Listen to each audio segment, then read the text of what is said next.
It comes over me like a heavy wool blanket.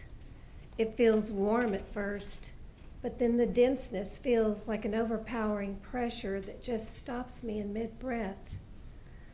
It doesn't happen every day, every week or month, but it will happen, and when it does, it takes me by surprise some 59 years later. I walk by the mirror and glance up into my eyes, and for a moment I see that little girl whose mother is dead.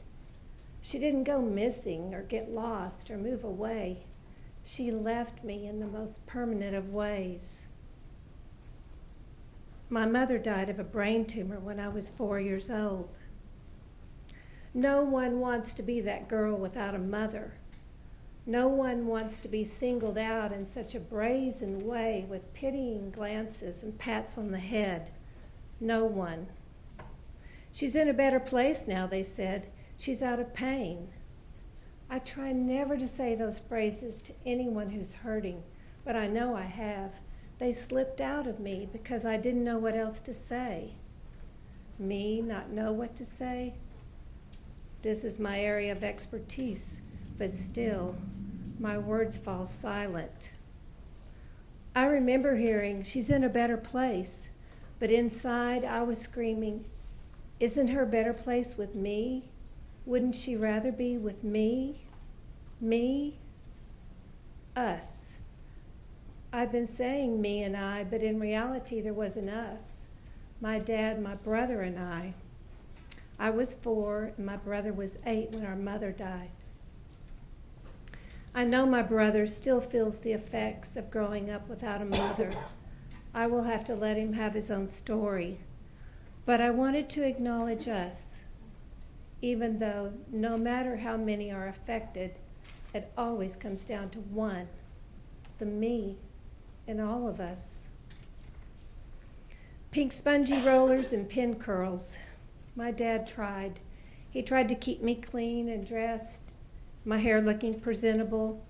There's evidence of this through photographs with my bangs trimmed unevenly, a homemade dress from my grandma, and a fake smile on my face. The truth is, I looked motherless. I felt motherless, and I knew everyone could tell, and I hated it. Enter my first bout of shame. As a female child without a mother, I felt such shame that actually I could feel it throughout my body. I was ashamed of how I looked and how we lived and who I was. Of course, it makes no sense to me now as an adult. Why should I have been ashamed? I did nothing wrong. But as a small child with so many fears and doubts about everything, I had shame. I had no one who stepped in to help me grieve or question me as to what I was thinking or feeling. We were all in this together, alone. It's hard to explain, but as Rosie O'Donnell said once, it's the Dead Mothers Club. You're initiated, you get the tattoo, and it's not going away. And also, I might add, you're a lifetime member. I don't want to end this story on such a sad note, for you see, that's not totally who I am. Oh, I still have the fear and the overshadowing feeling that everyone else knows the secrets to life except me. But through the years, I believe that my God and my mother have sent me guardian angels. I've had a grandmother, my best friend's mother, a favorite aunt, even sometimes a loving stranger who stepped in with a kind word or encouraging hug.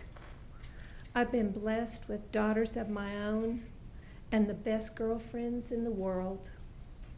I have a whole posse of women who nurture me and love me and help me to know that I am enough. And finally now, at 63 years old, I'm able to look up into the heavens and not question why, but with a smile in my heart, I am grateful for this life and all I have been given and all I have learned. Sometimes my little grandson will look up at me, his eyes searching for mine, and he'll smile and kiss my hand. I just melt inside, and I wish my mother could see him. I think she does.